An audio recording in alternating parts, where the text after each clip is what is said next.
And hello, everyone, and welcome to the Social Justice Forums. I am Daren, Jaime, and of course, we thank you for joining us. As always, you can watch the Social Justice Forums every week here, where we bring you the latest when it comes to public information, civic engagement, the issues that matter the most, and most of all, we take a look at the inequities that so many people face. And so we want you to stay with us because the Social Justice Forums begins right now.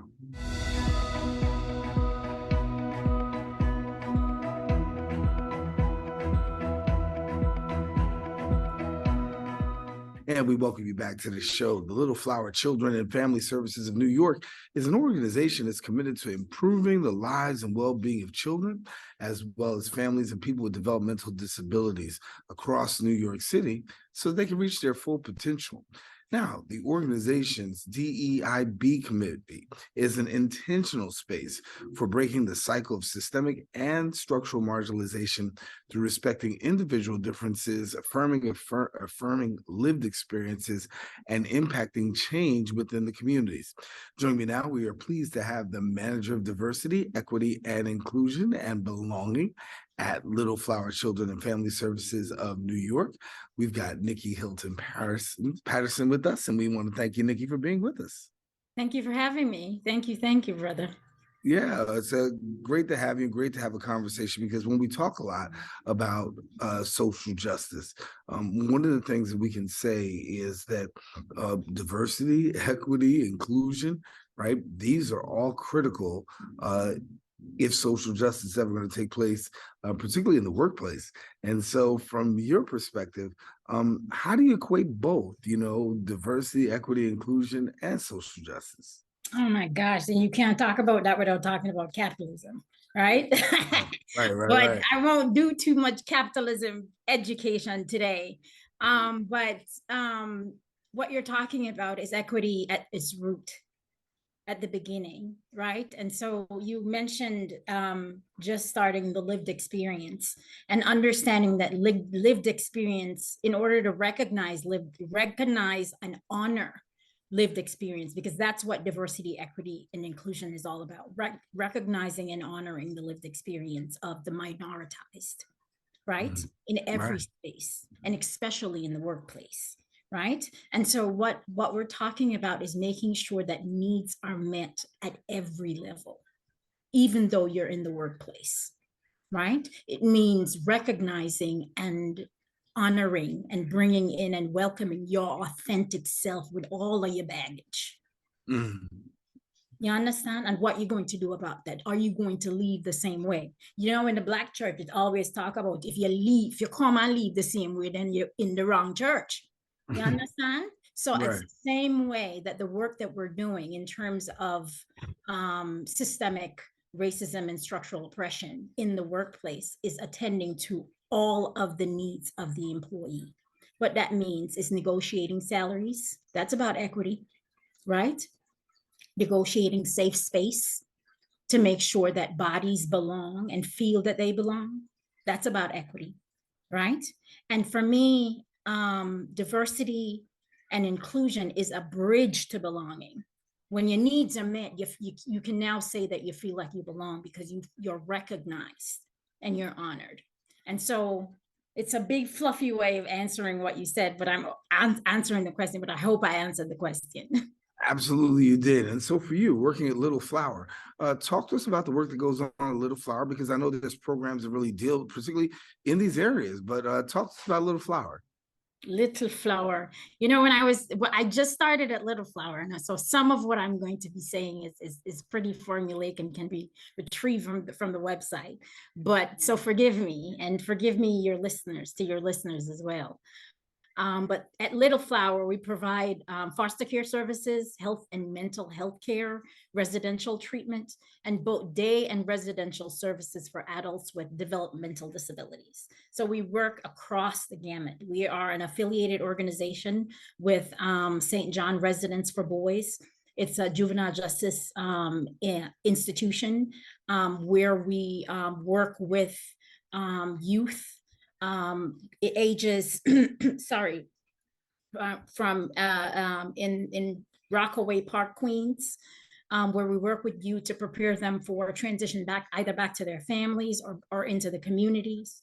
And so it's one of the only few service providers that work with children and youth from birth to 21, the continuum of care, and birth to 21 and into senior and adulthood for folks with developmental disabilities. So I hope I didn't miss anything. Yeah, I do want to get to you on this area right here because while you're talking about Little Flower, I know one area that you're very good on is diversity, equity, inclusion. Yes. And let's talk about right now some initiatives because what is it out there that people should be paying attention to when it comes to diversity, equity, and inclusion? You should start with being honest and being humble. Right? And the first thing that needs to happen is to do assessments. You have to do an audit of the self, right? An audit of the organization, a clean audit, an impartial audit, if possible, right? You have to be willing to invest the time and in a lot of instances, the money, right? You have to be ready to do an audit, right?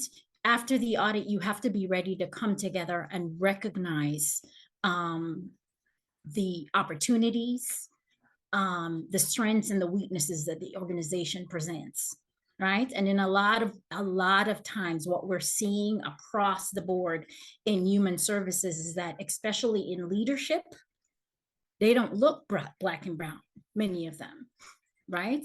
What you see in human services a lot of times is that Black and brown folks, we are overrepresented in frontline staffage, right? We're overrepresented represented in hands-on care.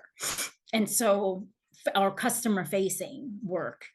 And so it's important that there be opportunities, even when the results of the audit come back, that you see things like opportunities for growth, in professional growth, that is specific to underrepresented folks, or especially folks that are overrepresented in certain situations. So you're looking for certain things to come out of it, right?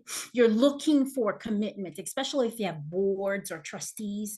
You're looking for things to come out of it, like the board is going to have its own process. The board is going to look at what diversifying really means, right? And so you're looking for things like that. So what I'm speaking to is a process, is a commitment to a process, a long process, right? That is going to be grueling, that to be intentional, it needs to be brave and audacious in order to achieve progress then in rather than success. You speak about something, you speak about process, right? And if I'm a person that's looking for change, Yeah. We hear that all the time, right? I have to wait and go through this process, or diversity, equity, inclusion, belonging. This is a process. But what do you say to organizations? Because, we know businesses, and sometimes they can start off with great intentions, but that one word right there will keep doing exactly going from start to finish. So how do we help businesses? How do we help organizations? How do we help others to be able to navigate the full process and not just start off good, but then all of a sudden we're hot, but then there's no follow through. Losing momentum is one of the biggest things. And that's exactly what you're talking about, Daren. You're talking about losing momentum.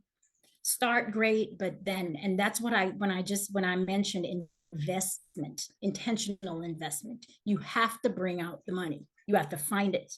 And that's why I mentioned capitalism in the beginning, because even human services, even service providers, services that are free are not free. This is the game. This is capitalism, right? So the money has to be in play. You have to invest in staff that are dedicated to the work of diversity, equity, inclusion. Not only that, but the staff that are there, the staff that have been plowing away and losing momentum and so on, they have to be empowered. They can't be like a shelf life or a shelf product. They have to take action. They have to take ownership of what's going on. And they have to be able to see that when they make a decision or they provide input, that it goes all the way to change. If they don't see that, even within a year, even within the first year, you have to show people that what they're asking, what they're suggesting, right, is lining up with the goals, and even progressive or incremental opportunities or visions of change will happen. Yeah. You know, it's funny because I hear so many people talk about equity. And when I think about equity, the definition doesn't always line up, right? Because if I have a dollar bill and you have a dollar bill, somebody say that's equity. But that's not really equity if the dollar bill that I have is a $10 bill and the dollar bill that you have is a $100 bill. Exactly. So many people out there saying, hey, listen, you know what? You got a dollar bill, I got a dollar bill. And that mentality is something that needs to be combated. So that way we can get to a place of health, of having real sustainable outcomes that we're really looking to see. You know what equity is? Well, and I was going to say, as someone who is an immigrant to this amazing country, I was just going to say $1 Jamaican and the $1 US. That's the kind of equity I immediately thought, right? That dollar bill could be even more powerful, even though it's the same dollar bill. And it comes with a lot of things, like your dollar bill comes with a lot of things like the idea of colonial imperialism or colonialism. But you're talking about, what you're talking about is equity that understands that people are not at the same starting point, right? We're not at the same starting point, and we need different resources so that we can access the same things, right? We need different resources, different preparation. We need to understand. So for example, in our program, in designing our program, our programs around diversity, equity, inclusion at Little Flower and St. John residents, we are aware that much of our staff are frontline workers. Much of our staff don't have access to working from home, right? They don't have access to working from home. They need to, and they don't, on the job, they are not going to be able to check emails, right? They're not going to be able to check emails, and they're concerned with salary, right? So if you can't butter your bread, diversity, equity, and inclusion ain't gonna mean nothing to you, right? So we make sure that even there, we're at the table, right? Even there, we're working with our executive director, our CEO, Corinne is communicating all the time because of equity, to let them know what's going on with negotiations around salary. That's equity, right? Understanding the needs of the people. So I can't, in order to communicate with staff on the ground, I have to go on the ground. I have to go on the ground and meet them one-on-one, face-to-face, and make sure that equity is me not taking the information from them and exploiting it just to keep my job. It's a conversation that we have to continue to have, and I definitely want to bring you back to talk more about it. I mean, as you said, we can talk about diversity for a long time. You can talk about equity for a long time. Yeah. Inclusion for a long time, and belonging, because it's a terrible thing to be in an environment and you feel like you don't belong. And so we got to bring it back, got to continue that conversation. I want to thank you for the time that you spent today with us, Nikki, and certainly we'll continue to follow up. Now, for people who want to find out more about the organization, how to get connected. They can connect us on our website at lfchild.org. Little Flower, that's lfchild.org, or by calling us at 631-644-1421. Well, Nikki Hylton-Patterson, our guest, I want to thank you so much for joining us. Make sure, listen, that we continue to have this conversation, because it's a conversation that really needs to be had. Diversity, equity, inclusion, belonging, major things that we need to be talking about in 2023 right here on the Social Justice Forums. I want you to stay with us. We got more right after this.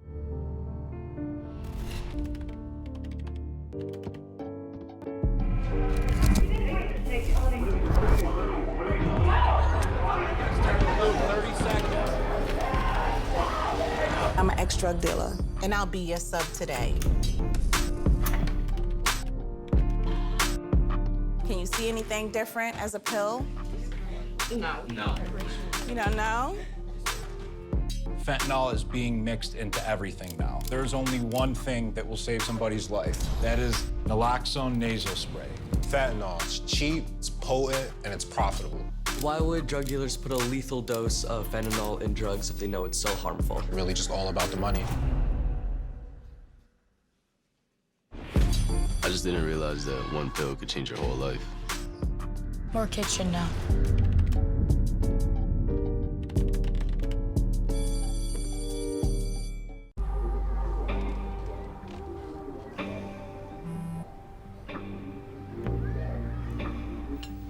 I don't know why you're so sad. You've got a roof over your head. Bro, you gotta stop with that depression stuff. That's a white people thing. Escúchame, en esta casa los hombres no lloran.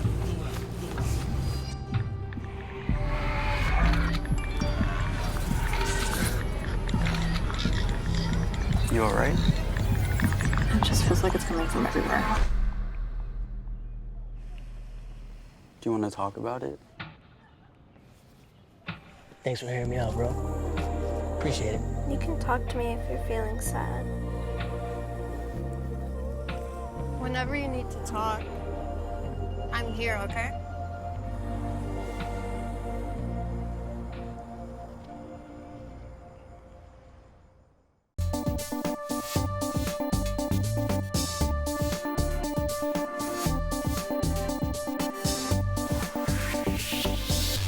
And welcome back.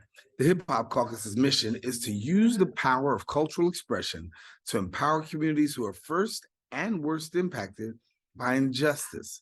We got a chance to speak to the president and CEO of the Hip Hop Caucus, the Reverend Lennox Yearwood Jr. A lot going on in the world, but your Hip Hop Caucus organization is really taking a front and center approach with dealing with a lot of the matters that we're dealing with in our society. And so for people who may not know a little bit about the Hip Hop Caucus, how does this all come about?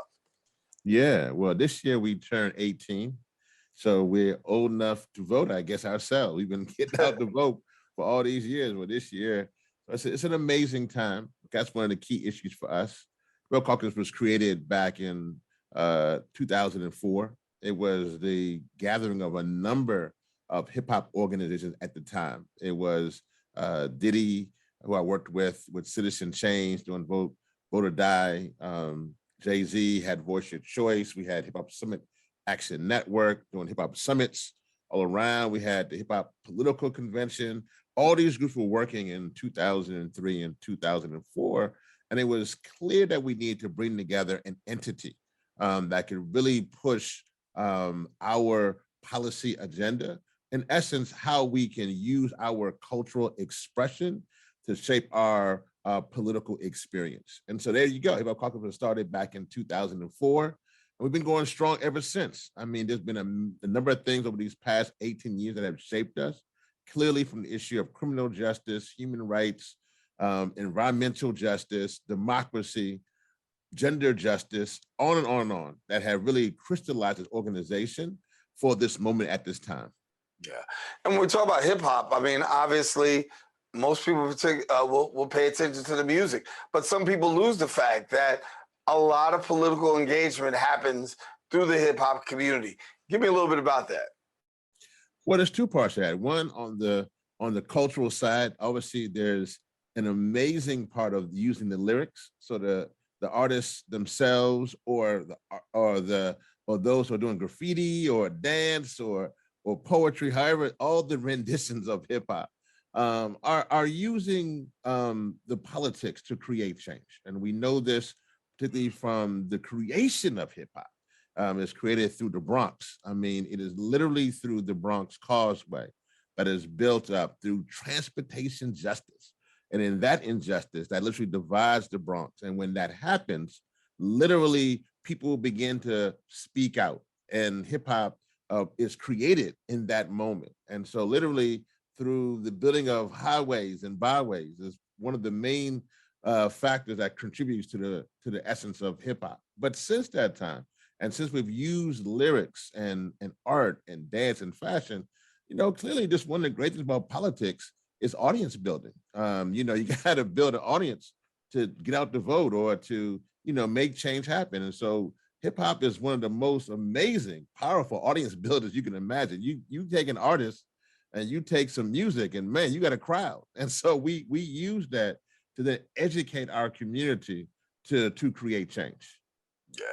Well, I want to talk about a couple of things, the issues that matter the most these days. And just recently, we just concluded the New York primary for voting for the race for governor and lieutenant governor, people taking to the polls there. But when we talk about taking to the polls, really getting people to the polls, I know that's been a push of yours and the organization respecting the vote. Yeah, Respect My Vote is one of the longest running and one of the most successful hip hop political campaigns ever. We're very proud of that campaign. It has actually world records. We actually have a record of registering 32,000 people in one day across many cities. It's a campaign that really goes to the grassroots nature of getting to our communities who sometimes don't feel their voice matters. We work for returning citizens, those who are coming home from a jail or prison, to make sure that their voice, their contribution, when possible, can really matter. And so that campaign really has been a wonderful campaign. But unfortunately, democracy is under attack. And unfortunately, there are those who don't want to see members of our community voting. They don't want to see them engaging in the process, creating change for themselves. And so there've been tremendous amounts of roadblocks that have been put up through litigation. And we know that demonstration without legislation or litigation leads to frustration. So we're kind of tired of being frustrated. And so it's time to have folks respect my vote and make sure they get involved. And so we are pushing for a campaign again this year in the midterms and right now currently throughout this election cycle and through the general election cycle in 2024. And we want folks to get engaged, and they can get engaged simply by going to respectmyvote.com to see what they can do. One, to get registered to vote, but two, to see what they can do to help the process. Yeah, I think about a couple of things. Number one, we talk about midterm elections, they're around the corner, and more sometimes is at stake than even that of a presidential election right now. You talk about primaries and getting people out to vote in primaries.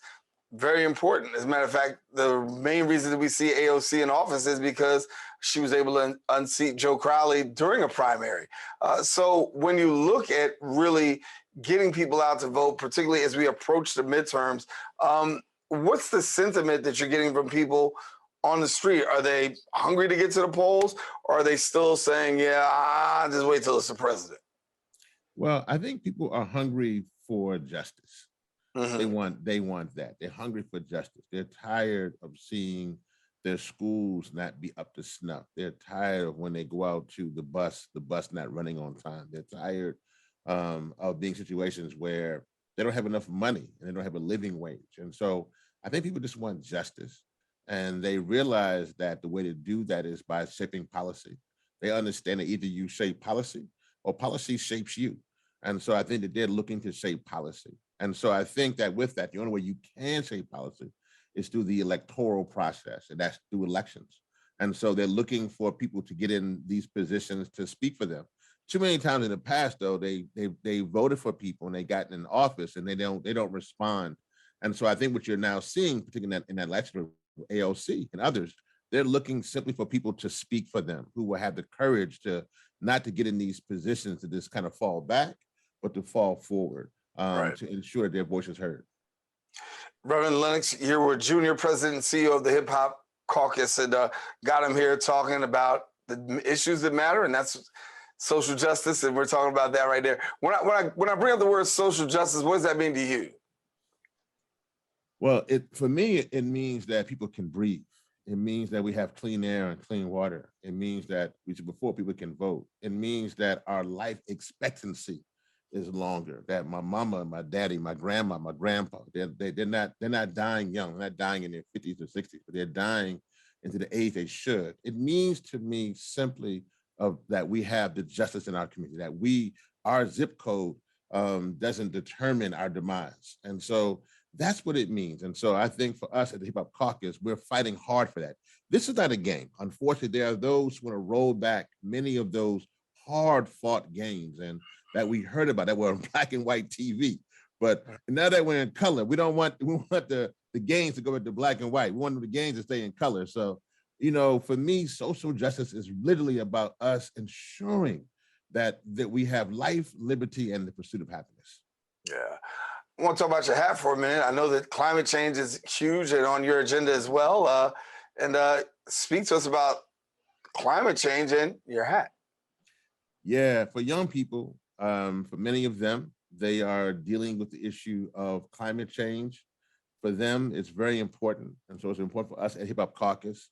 We know that our parents fought for equality in the 20th century. But right now, with climate change and other issues, we're still fighting for equality, but we're also fighting for existence in the 21st century. And right now, literally, if we don't make a change in regards to the destruction happening in the climate crisis, then they will have devastating effects. I'm originally from Louisiana, so for me, it's kind of personal because I actually, being from Louisiana, people know we had Hurricane Katrina almost now 17 years ago, and then last year we had Hurricane Ida.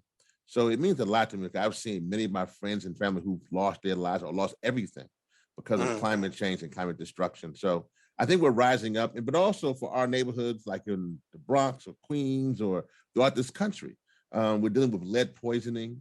We're dealing with the issue that 68% of people of color, particularly Black people, live within 30 miles of a coal-fired power plant, causing asthma and emphysema and cancer. And that can't continue. And so we need to ensure that we take on this climate crisis full on. And so my hat is people versus fossil fuels, that we believe that we got to transition from fossil fuels to a clean energy economy. And we will see that. We must see that in our generation to ensure that we have a firm existence in the 21st century and beyond. Yeah. So you've got Think 100%, and that's a part of your climate justice initiative. Educate our viewers a little bit more about Think 100%. Yeah, so Think 100% was about that we have to get to 100% clean energy by 2050. And so the whole Think 100% is about thinking about that process, and what we got to do is we've created a whole kind of network of things to do that. So everything from creating documentaries, which we now actually have out. We have a new documentary that just came out on petrochemicals, which you can go to weshallbreathe.com/films and check out. It's free. Just go there and check it out. And you can we also have a podcast that I do and others do called The Coolest Show, kind of a pun on that. We want to make this earth cool again, literally. So we have that podcast rolling out. We also have activism and organizing. So all of that really stems on what we can do to fight this climate crisis. Yeah. I know the hip hop community really was front and center when it came to the issue of George Floyd, taking to the streets, leading initiatives, commercials, being at the forefront of saying justice needs to be served. But it wasn't just the first time. I mean, George Floyd was just the tip of the iceberg. We talk about Eric Garner, Breonna Taylor, Ahmaud Arbery. When you look at where we are today in terms of justice and accountability and the organization, hip hop coming together to really raise a voice, it was a strong voice and it had a huge impact. But talk to us about, first of all, back to the George Floyd situation, because when we look at that and the hip hop activism, I think people took hip hop in a new light just in that instance alone. Yeah, no, thanks for bringing that up. I mean, I think one of the things there that's important is as you mentioned, and you were kind of going back through this timeline of just folks we've lost to tremendous amounts of injustice, to police brutality. We go back, many of us even go back a little further to Amadou Diallo and go back, and so we go back to Sean Bell, and you can keep going back in that situation. So hip hop has had a role literally talking about that injustice through their lyrics and growing that. And I think it really hit you're right, a tipping point when it came to George Floyd, probably even before. I mean, obviously from Eric Garner and Mike Brown back in 2014. I think that was a critical moment. I think that was a critical moment because we also, hip hop has a unique way that we have to be, and we are post-partisan, where sometimes some of our colleagues can kind of side either Democrat or Republican. And while we are progressive in our stance, it doesn't matter who's in office. I mean, you know, I have been out in the streets. I've been arrested from time when we had Bush, but I've also been arrested when we had Obama fighting for justice. So I think that that's one of the great things about hip hop is that we are about who has our interests. And I think that that's one of the things that give us a kind of a unique voice in this, because we really, and when people respond to that voice. And so in this issue regarding the issue of police brutality and accountability and just public safety, I think the hip hop community has been riding that and pushing that forward. I think also I want to say this for the movement you mentioned, because clearly people were in the middle of a pandemic and they were taken to the streets, not only here, but around the world. I think that when the movement is strong, the music is strong. But when the movement is weak, the music is weak. And even for us from the music side of this, our music has changed. Our artists have begun to adopt many of the things because they saw a lot of people in the streets were requiring them kind of in the suites to ensure that their music was different. So we've had a huge change in hip hop in that regard. We're seeing it even in like our telecast, we're seeing it in our music, we're seeing it in a lot of different areas, how that has changed and continue to change. And we're hoping that also carries over with democracy, obviously for voting and for issues of climate and for education and housing, other issues as well. Yeah. You mentioned the Bronx, that's our home. Can't go anywhere in hip hop without mentioning KRS-One. Talk about people like Public Enemy, all people who had a message of social justice long before social justice was a popular / sexy term. Talk to us about the influence that you're seeing today of hip hop really addressing a lot of these issues. Yeah, well, first, shout out to all of them. I mean, I'm actually very close friends with Paradise Gray from X-Clan and KRS-One and many of those pioneers who laid it down in their music and in what they were doing off stage as well. They were really true to the cause. So I just want to thank you for those who are watching, those artists in this aspect for what you did. And I think from the Bronx standpoint, I mentioned before, next year will mark 50 years for hip hop. It'll be our 50-year birthday. So we're turning 50, getting a little long in tooth here, but that's good in that aspect. But I think that, for many of us, where this came and where this goes really starts from the Bronx. I mentioned before how, what happened in the Bronx didn't stay in the Bronx, thank goodness. And we continue to use this amazing gift of hip hop to change the world. I mean, it is one of the most powerful entities of creating change, not only in America, but around the globe. People are using hip hop in France, in the Caribbean, and South America, on the continent, to literally create change. And so it's a very powerful and amazing thing that still continues to be really relevant as we move forward. So I think those who before, created a pathway. I think, obviously, there's a commercial aspect to hip hop, and that's just in any genre. And so they're gonna be parts of this like anything. For me as a president of hip hop caucus, people ask me. I'm president of all hip hop, so I'm like a family Thanksgiving dinner. Everybody come to Thanksgiving. I might like everybody, but everybody come and get a place to eat. But I think that's where we are now, and I think that we have to do better also to ensure that those older artists are taken care of. A lot of them are passing. My friend Biz Markie is one of them who passed last year, and so we're losing them too. We got to make sure they're taking care of their health.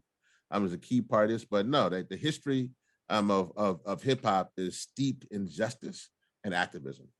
Yeah, I can't let you go without talking a little bit about students, kids who are still trying to, make ends meet, particularly in this environment. And the first thing you got to deal with after coming out of school is paying these student loans off. So talk to me about your fight and the fight that you want to see for economic justice in the area of student loans. Well, economic justice has been a key component for the hip hop community, particularly for Hip Hop Caucus. And, we, again, believe that we have to target that through legislation. And so one of the ways to help our community is that many of them are carrying tremendous amounts of student loan debt. And so we are asking for this administration to cancel that, particularly in this climate regarding the pandemic, the recession, what's going on. This is the moment to do that, to help. It's not just good for those people, but it's good for America.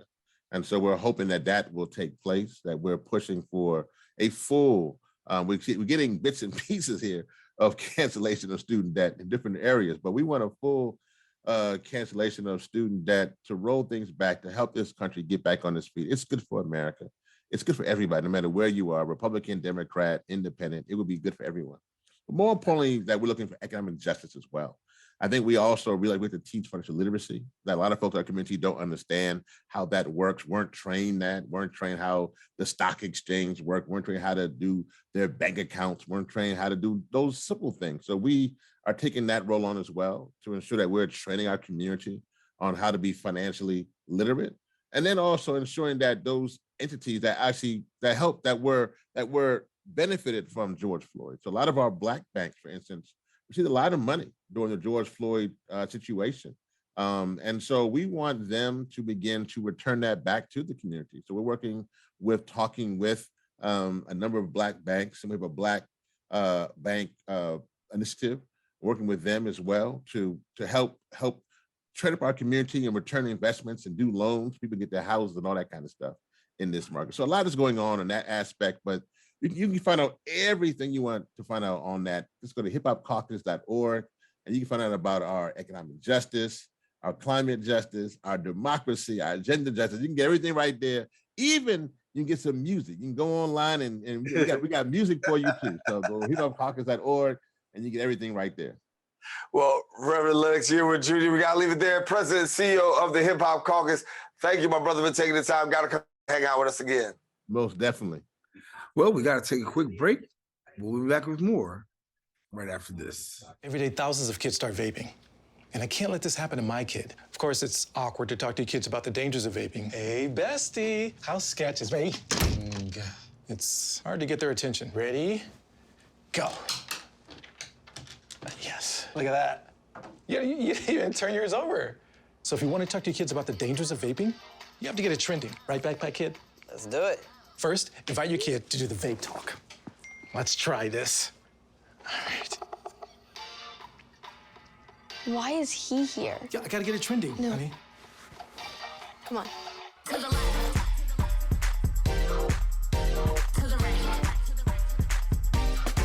Let's go.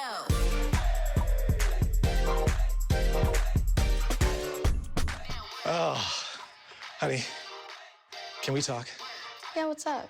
I see a lot of your friends vaping. Visit talkaboutVaping.org for tips on when and how to have the vape talk.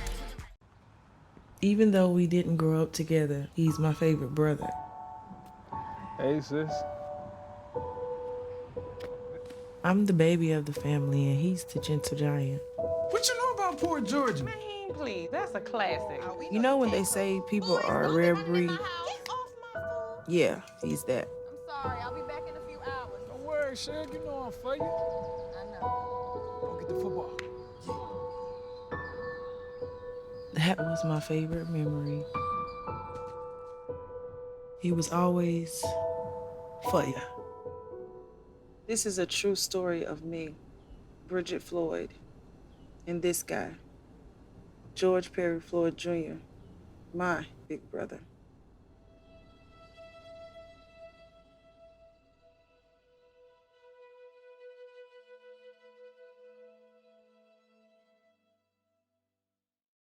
And welcome back to the show. The death of Tyree Nichols in Memphis has highlighted how a traffic stop can turn deadly. Last year, over 80 people were killed by police in interactions that began as traffic stops. The question, why are traffic stops so violent, and what can be done about it, and how can you protect yourself? Our next guest actually created a guide on how to handle unlawful police stops, particularly written for young men of color in the midst of those people who are disproportionate victims of unlawful police stops.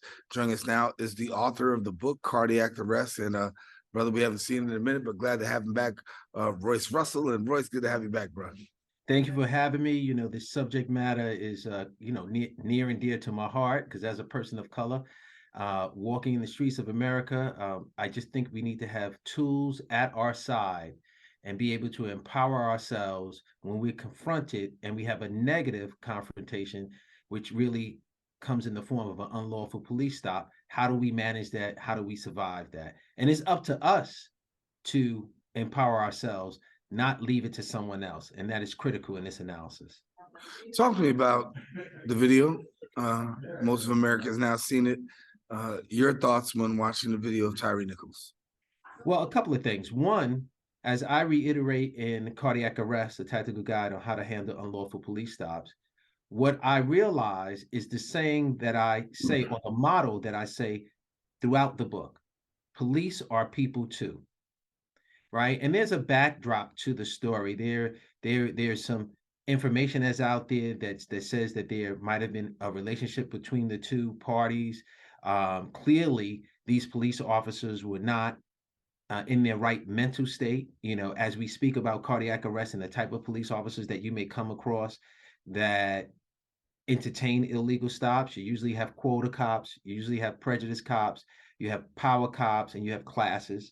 This is an abuse of power situation. It might be some implicit bias tangled into that. It definitely has a sprinkle of classism, because if this was someone that was in a higher socioeconomic ladder, higher up on that ladder, I doubt it that this would have happened that the way it did, and especially if this person was Caucasian, white, and not a person of color, whether African or Latino diaspora, the conduct would have been different. But this is clearly abuse of power. This is clearly a situation that realigns and resets our mindset as people of color as to how dangerous it is just walking and living life. You know, a lot is to be said about gun violence in America. Well, you have people that are in this world that have to worry about gun violence, and they have to worry about violence from those that are supposed to protect us. We know the system is broken. We know that we're past reform. We're at a point of revolution, and hopefully empowering our people, I can help to do so. We talk about police stops, and the worst thing that you could ever see is a police stop gone deadly. We remember Sandra Bland. We remember so many other names. It's not just men, right? It's women. We've got men and women who are turning up on the other side of dead, just put it like that, simply because not being able to handle that stop. So I want to take the time, because you wrote a book that really was passionate about dealing with this. And if any time to bring the book back up, I think it's now. It's called Cardiac Arrest. And walk us through a little bit about why you decided to write this book.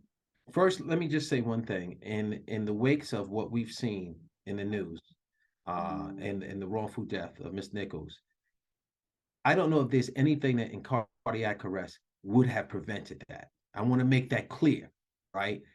In cardiac arrest, we're given tools. We're given tools of empowerment to make sure that you can survive the interaction. However, this went way beyond any tools. He was immediately grabbed out of his car, and then the abuse began. So tips like, one, when you are being stopped by the police and you're on the road, to call someone to let them know that you're being stopped by the police. The advantage and the purpose of that is to have an ear witness, if you can't have an eyewitness, as to what is going on. That person should be quiet. That person should hear everything that's going on. In particular, that person should be listening for names, shield numbers, and you, as the person that's being detained illegally, should be giving that information. Should be enunciating, all right, Officer Johnson, so then you on the other side, who's an ear witness, can understand that this person's name is Johnson. Because we don't control when a body camera comes on. The police control that. We don't control if it ever comes on. We don't control whether or not the police car has a cam dash where they're videoing everything that is taking place. So we have to empower ourselves to get the information. So that is one. And you need to turn on that phone way before you actually pull over and it's stopped. So that is just one of the tips that you can use. When you look at this, you said something that was so profound. You said that looking at the death of Tyre Nichols, nothing that you said in your book probably would have been able to assist in a situation like that. When we look at this, we see a situation where even if I did comply, things were going to work out. But for so many people, compliance becomes that issue of tension between that person and the officer. Talk to us about the importance of compliance and how to comply. All right. And so the first thing I want to say to your point is this, is one, is that you can't worry about what score you get on the test, especially if you haven't studied. So you have to study first, right? So you have to know these tools. You have to know what you're doing and how you're going to go about it to manage the situation. So we talk about compliance, right? One of the tools that I always speak of, and once again, this is not a guarantee, but you are empowering yourself to manage the situation. One, you should know that there is no law out there that says that a police officer has to tell you why they stop you. So when you are having that communication and you're saying you have to tell me why you stopped me, this is illegal, you're stepping off the wrong side of the curb. They don't have to. It is a courtesy. We would want that. Why not inform me why you're stopping me? That's the humane thing to do, but it is not a right. It is a privilege, which I will profess and promote that police officers use that, right? In New York, we talk about professionalism and courtesy. And what is more courteous and professional by stopping someone? When you stop them, you tell them why they're stopped. Another thing I would say is that hostility is only going to meet hostility, right? Yes, I'm wrong. I'm upset. I'm mad. I'm irritated by the fact that this is a police officer that stopped me and I know I didn't do anything wrong. But if you come out with the hostility that we know that we should have, rightful hostility, we're going to be met with hostility. That is a true test. It never fails. I haven't seen a video yet where someone who is irritated, annoyed, rightfully by the fact that they've been stopped, express their hostility, and a police officer receives it in a way that, you know what, I can understand where you're coming from. I can empathize, I can sympathize with you. I know what's going on here in the United States. And so therefore, I'm going to de-escalate. Far too many times police participate in the escalation. So in understanding that, then you can understand the ultimate goal, which is for every action, there's a reaction. And so how do I create the situation where I'm getting information that I can present to my lawyer or to someone that can advocate on my behalf because I'm suffering or I'm a victim of an illegal stop, an unlawful stop, or some type of abuse by law enforcement. And and I don't want to cut you off, but I want to get you. Sure. I want you to harp on this point here because so many times we're trying to fix it at the scene, right? And there's sometimes that I can't fix it at the scene. I just got to let it go. And like the old saying says, my day in court. So let me speak to that. Let it go does not mean you lost, right? Let it go means that I'm going to manage this situation and I'm going to manage it and finesse this situation in such a way that you're not going to see me coming later on when that lawsuit is filed. You're not going to see me coming later on when here in New York, you got the Civilian Complaint Review Board is filing charges against you. You're not going to see it coming when Internal Affairs, hopefully, and I say hopefully in quotes, decides to investigate your misconduct. And that is because I'm retrieving information from you.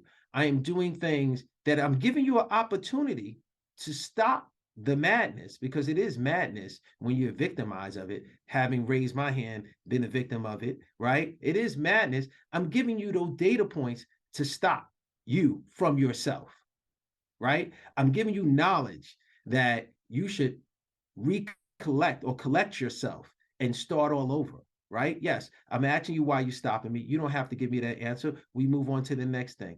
I truly tell people sometimes silence is a safe place. Silence is a safe place. If you're being stopped by the police, they're going to come to you and they're going to say a couple of things. One, we stopped you because, if you're very lucky, they'll give you that information. Two, they may just say license and registration. Right there, they're not asking you any questions. That's a great place where silence is a safe place. They're not asking you anything. You give what they want. while you get information that you need. Maybe you're looking at a shield. Maybe you're looking at a badge. Maybe you made that phone call so somebody could listen in on what's going on. Maybe you're not talking, but you're listening to what someone else is saying. You know, we always, in cardiac arrest, when I do these workshops throughout the tri-state and throughout the United States, you know, I have this acronym that says think calm. One is to stay composed, right? Don't let the moment take over you. Stay composed so you can get the information that I need. I want you to be aware, which is the A. Know your surroundings. Yes, the officer didn't put on the body cam, but are you near a bodega? Are you near a store? Are you near a street light where cameras are on, right? We're fighting crime everywhere. We know there's cameras everywhere. You know, are you listening? Not listening necessarily to what they're saying for you to do, which I advise that you do to a degree, as long as it's not degrading, but to a degree, but listening to what is being said around you. Who's calling who names? Listen to the radio run that might be on their body that says the reason for the stop. And thereby you don't have to ask that question. You just retain that. And I always say make a call, which is, that's the first thing you should do as soon as it happens. That phone should be ready, up and running, so people can listen in, so you can have a witness to what's going on. What's the biggest mistake people make out there in the field? One is to let their frustrations get the best of them. And then let me just say this, it's right. It is a righteous frustration, but let the moment take control. And in cardiac arrest, we're trying to empower people in our community. You take control, right? Because a white officer is stopping you, it could be because they're prejudiced, but it could be because they're classes, right? It could be because you're driving a BMW and they have to work, you know, overtime to even think about buying that car, right? It's not always black and white skin surface, right? You can go a little bit deeper. You understand, oh, it's at the end of the month. All right, they're writing a lot of tickets because there's quotas. It's not an excuse, but it gives you an understanding. So now you can manage what is actually going on. You can manage why you're being stopped, right? And being able to manage that should be able to have you have an advantage on how you not only perceive things, but how you react to things. And let me just tell you something. It's not all on us. It is not on us. It takes two people to dance to the music, right? It takes two people to make this happen. The police have to do their part, but we don't control them. We control us. And so this is what cardiac arrest is all about. This is what I'm about, practicing in the area of civil rights and filing these lawsuits for abuse, false arrest, false detention, false imprisonment, false conviction, wrongful death. This is what I need so we could win the war and not the battle that is happening at 6 a.m. on a dark lit night on 125th Street. I mean, you spoke about it the most here, right? That you have to be able to navigate after that scene, after having that interaction. And nowadays, the sad part is, you know, on the hearts and minds of so many people is, could I just survive that interaction? And I think that's the most horrible thing that we have to talk about. That there's a fear that many men and women feel that I'm being stopped, but this could this be the last stop of my life? And you know, you say that, and that's why we created, you know, as a lawyer, words matter. Words mean something. They always have and they always will. So the book is not called Cardiac Arrest by Happenstance. You just said what it is. It ultimately defines. It is about death, right? It is about that feeling of your heart racing. It's about that blood pumping, the sweating in the palms. It's about you envisioning whether or not I'm gonna get home tonight. It is about you envisioning your first basket, your first date, your first kiss, because you're in this situation and you don't know if it's going to go right. That's the cardiac arrest part of it, the physical overwhelming ailments that happen when you're stopped illegally. And then the arrest part in and of itself is that you need to understand that you will probably not control whether or not you'll be arrested or not. That is not the fetus. That is a pure understanding. That is a pure understanding that that person on the outside that's standing in your car, that person is going to make the determination whether or not your process, that means go through the system, fingerprinted, stay overnight, whether you're going to receive a ticket or whether they're going to let you go. They have that power. And in rare circumstances, can you change that power? But you have the power to ensure that you get the information that you not only can live another day, literally, figuratively, in reference to the law, and that you can get some type of redress because you were victimized by an unlawful stop. Yeah, I got about less than a minute here, but can you give me a quick determination between being arrested and being run through the system? Okay, so sometimes what happens is that you can have a false detention. That means, and I just want to make it clear, everybody understand it. We're playing with semantics here, right? A police stop me, right? I know that I can't leave, right? And that is tantamount to being arrested, whether in handcuffs or not. When they put their hand on your chest and they say, hold it, fella, young fella, stay right here. We just want to check something. In my brain, just a kid from the Bronx, from the projects of St. Mary's, that means that you under arrest, you are stopped. But technically, what arrest means is that you're actually in handcuffs, you're actually brought to the precinct, right? And what process means that they're taking your fingerprints. Now, if you're detained, what they may do is ask for your identification and then put it through their portal while you are outside at the scene.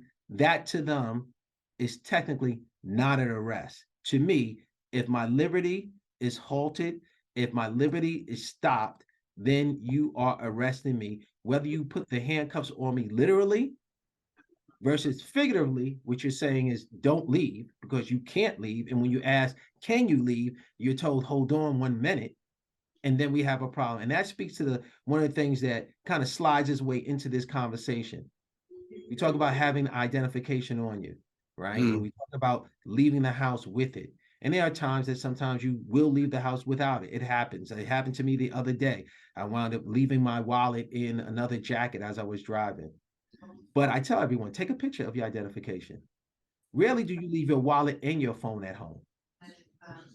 And I think that's important because at least you have some data point of who you are versus being at the discretion of the police officer who then decides, well, now I'm going to take you in and I'm going to find out who you are.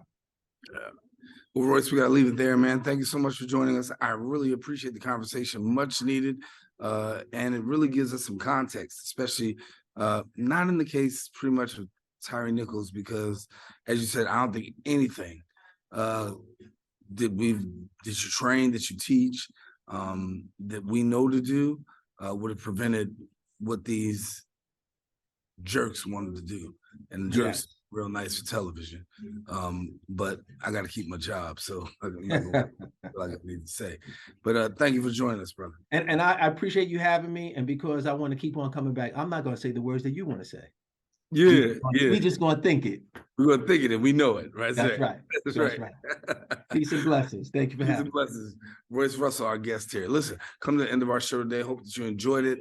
That's why we're here on the Social Justice Forums to talk about the inequities that many people face and giving you a different point of view. So that way you know how to deal with that. And so we encourage you, if you want to rewatch this week's edition, BronxNet Channel 67, or BronxNet TV, BronxNet.org. That's our website. And if you want to definitely get to us, hit us up on social media. BronxNet TV is the handle which you can reach us on. All right, join us next week. We're going to elevate the conversation and the discussion. Daren, Jaime saying, take care. God bless. You've been watching the Social Justice Forums.